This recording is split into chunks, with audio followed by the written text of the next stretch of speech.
हिमाचल की सियासत में सबसे लंबे वक्त तक राजनीतिक पारी खेलने वाले वीरभद्र सिंह की दिल्ली से हमेशा टकराहट ही रही। साल 1993 में जब नरसिम्हा राव सरकार ने उन्हें मुख्यमंत्री बनाने से साफ इनकार कर दिया, तो उनके समर्थकों ने दिल्ली से भेजे गए पर्यवेक्षकों को ही हिमाचल में बंधक बना लिया। साल 2003 में जब सोनिया गांधी से टकराहट हुई, तो उन्होंने पार्टी को ही तोड़ने की धमकी दे डाली। ऐसे ही साल 1998 में जब पार्टी को सरकार बनाने के लिए एक विधायक की ज़रूरत थी, तो उनके समर्थक विधायकों ने बीजेपी से बागी होकर चुनाव जीते एक विधायक को बीच रास्ते से ही उठा लिया। वीरभद्र सिंह के आवास पर हमेशा जनता दरबार लगा रहता था। इसी जनता दरबार में एक बुजुर्ग महिला ने वीरभद्र सिंह से किराए का पैसा मांग लिया। इसके बाद वीरभद्र सिंह ने जो किया, उसकी तारीफ सियासी गलियारों में उन्हें एक संवेदनशील मुख्यमंत्री के रूप में स्थापित कर दिया। उनके पास सेंस ऑफ ह्यूमर भी बहुत था। ऐसे ही एक विद्यालय के एनुअल फंक्शन में पहुंचे तो छात्रों ने बॉयज स्कूल को कोएड यानी लड़का और लड़की दोनों के पढ़ने के लिए घोषणा करने का आग्रह कर दिया। फिर उन्होंने उस स्कूल को कोएड करने की घोषणा तो कर दी, लेकिन उन्होंने जो छात्रों से करने की अपील की, उससे पूरा हॉल ठहाकों में तब्दील हो गया। वीरभद्र सिंह से जुड़े ये सारे किस्से हम इस वीडियो में जानेंगे। नमस्कार, मैं उपेंद्र कुमार। सियासत में आज बात हिमाचल प्रदेश के पूर्व मुख्यमंत्री वीरभद्र सिंह की।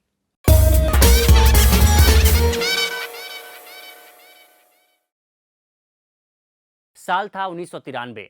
हिमाचल प्रदेश विधानसभा चुनाव में कांग्रेस को पूर्ण बहुमत मिला था, लेकिन दिल्ली में बैठा आला कमान वीरभद्र सिंह को मुख्यमंत्री बनाने के मूड में नहीं था। दिल्ली से हिमाचल के लिए पर्यवेक्षक भेजे गए कि वो पंडित सुखराम के पक्ष में माहौल बनाएं और सुखराम को मुख्यमंत्री बनाने के लिए विधायकों को राजी करें। हालांकि पंडित सुखराम उस समय केंद्र में संचार एवं सूचना प्रौद्योगिकी मंत्री थे।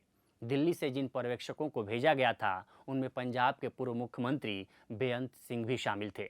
जब विधायक दल की बैठक में पर्यवेक्षक पहुंचे, तो वीरभद्र सिंह के पक्ष में उनके समर्थक विधायकों ने नारे लगाने शुरू कर दिए।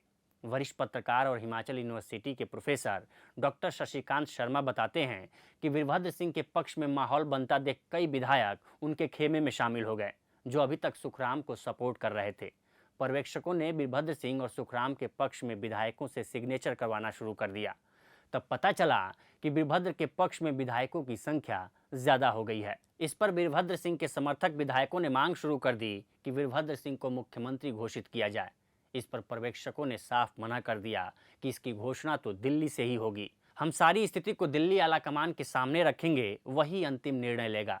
डॉक्टर शशिकांत बताते हैं कि इसके बाद वीरभद्र सिंह के समर्थक विधायकों ने हॉल की कुंडी लगा दी और वीरभद्र के पक्ष में नारेबाजी शुरू कर दी। वो मांग करने लगे कि जब तक वीरभद्र सिंह को मुख्यमंत्री बनाने की घोषणा नहीं की जाती, तब तक पर्यवेक्षक यहां से कहीं नहीं जाएंगे। जैसे तैसे पर्यवेक्षकों में शामिल पंजाब के मुख्यमंत्री बेअंत सिंह ने वीरभद्र सिंह के मुख्यमंत्री बनने की घोषणा की बात स्वीकारी। इसके बाद वीरभद्र सिंह के समर्थक विधायकों ने मीडिया को बुलाया और उसके बाद वीरभद्र सिंह के नाम की घोषणा कराई। इसके बाद साल 1995 में पूर्व केंद्रीय मंत्री सुखराम को भ्रष्टाचार के मामले में कांग्रेस से बाहर का रास्ता दिखा दिया गया। सुखराम ने हिमाचल विकास कांग्रेस का गठन किया। 1998 के विधानसभा चुनाव में सुखराम ने मंडी सदर से चुनाव जीता। इस चुनाव में किसी भी पार्टी को पूर्ण बहुमत हासिल नहीं हुआ था। इसके अलावा भारी बर्फबारी की वजह से 3 सीटों पर चुनाव नहीं हुए थे। कांग्रेस को 31 सीटें मिली थीं और बीजेपी को 29 सीटें हासिल हुई थी। अब बीजेपी और कांग्रेस में सरकार बनाने की जोर आजमाइश शुरू हो गई। वरिष्ठ पत्रकार शशिकांत शर्मा बताते हैं कि इस चुनाव में रमेश धवाला बीजेपी से बागी होकर चुनाव लड़े थे। वो पूर्व मुख्यमंत्री शांता कुमार के समर्थक थे और चुनाव जीत गए थे। उस समय बीजेपी के प्रभारी थे प्रधानमंत्री नरेंद्र मोदी। मोदी ने जेपी नड्डा की ड्यूटी रमेश धवाला को मनाने के लिए लगाई। धवाला ने शर्त रखी कि वो बीजेपी को समर्थन तभी देंगे जब बीजेपी शांता कुमार को मुख्यमंत्री घोषित करेगी। शर्मा बताते हैं कि जब रमेश धवाला शिमला के लिए निकले, तो बीच में ही उनका अपहरण हो गया। फिर अचानक धवाला की प्रेस कॉन्फ्रेंस होती है, जिसमें धवाला घोषणा करते हैं कि वह वीरभद्र सिंह को अपना समर्थन दे रहे हैं। उन्होंने एक और विधायक के समर्थन का दावा किया था। वीरभद्र सिंह ने तत्कालीन राज्यपाल रमा देवी के पास जाकर सरकार बनाने का दावा पेश कर दिया। रात के 2 बजे विधायकों की परेड हुई और वीरभद्र सिंह की सरकार बन गई। इस बीच बीजेपी के एक विधायक की हार्ट अटैक से मौत हो गई, लेकिन सुखराम के समर्थन से बीजेपी फिर 32 सीटों पर आ गई। अब उसे सरकार बनाने के लिए 1 सीट की जरूरत थी। वरिष्ठ पत्रकार शर्मा बताते हैं कि कांग्रेस को रमेश धवाला के फूटने का डर था, इसलिए उन्हें मंत्री पद देकर मुख्यमंत्री के आवास में रखा गया। वो हमेशा कड़ी सुरक्षा में मंत्री आवास में रहते थे। वो जब भी सचिवालय आते थे तो उनके साथ पुलिस की एक बड़ी टीम होती थी। ये सब करीब 1 हफ्ते तक चला। जब भी पत्रकार धवाला से सवाल करते थे तो वो किसी तरह के दबाव को खारिज कर देते थे, लेकिन अंततः बीजेपी ने उनसे संपर्क साध लिया और पार्टी में शामिल होने के लिए राजी कर लिया। धवाला के पास एक वेटर के जरिए नैपकिन पर मैसेज भेजा गया कि उन्हें कैसे निकलना है। शर्मा बताते हैं कि उस नैपकिन पेपर पर लिखा गया था कि जब आप सचिवालय के लिए निकलेंगे तो सचिवालय गेट से थोड़ी दूर पर जो मोड़ है वहाँ एक गाड़ी खड़ी रहेगी। आप अपनी गाड़ी से उतरकर उसमें बैठ जाइएगा। अगले दिन जब धवाला सचिवालय के लिए निकले तो देखा कि गाड़ी लेकर बीजेपी के राकेश पठानिया खड़े हैं। तब धवाला गाड़ी रुकवाकर झट से उतरे और उस गाड़ी में बैठ गए। सिक्योरिटी में तैनात पुलिसकर्मी जब तक कुछ समझ पाते वो गाड़ी आगे बढ़ गई। इसके बाद नरेंद्र मोदी ने बीजेपी के पास बहुमत होने का आंकड़ा अपने विधायकों द्वारा राज्यपाल के पास भिजवाया और फिर बीजेपी की सरकार बनी। कहा जाता है कि वीरभद्र सिंह हमेशा दूसरे और अपनों से ही लड़ते रहे। साल 2003 में भी उन्हें मुख्यमंत्री पद के लिए नहीं चुना गया। सोनिया गांधी ने साफ कह दिया था कि इस बार हिमाचल के मुख्यमंत्री वीरभद्र सिंह नहीं बल्कि विद्या स्टोक्स होंगी।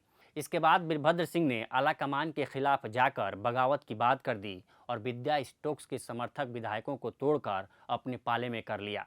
फिर सरकार के जाने के डर से दिल्ली आलाकमान ने वीरभद्र सिंह को मुख्यमंत्री बनाया।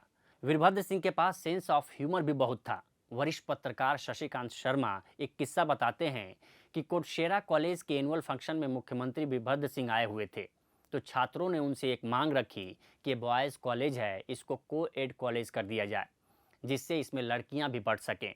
वो इस मांग को सुनकर मुस्कुराने लगे।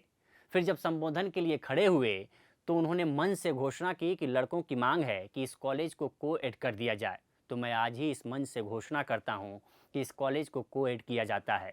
ये सुनते ही लड़के खुश हो गए और वीरभद्र सिंह के समर्थन में नारे लगाने शुरू कर दिए। तब वीरभद्र सिंह ने बीच में ही उन्हें रोक कर कहा कि हमारी भी एक मांग है। कॉलेज तो को-एड हो गया, लेकिन हमारी आप लोगों से अपील है कि आप सभी लोग अपनी अपनी बहनों का इस कॉलेज में एडमिशन कराएं। ये सुनते ही वहाँ सभी उपस्थित लोग ठहाके लगाने लगे। ऐसे ही एक बार उनके घर पर जनता दरबार लगा हुआ था। इस दौरान लाइन में खड़ी एक बुजुर्ग महिला पर वीरभद्र सिंह की नज़र पड़ गई। उस महिला को आगे बुलाकर पूछा कि आप इतनी बुजुर्ग हैं, आप लाइन में क्यों खड़ी हैं?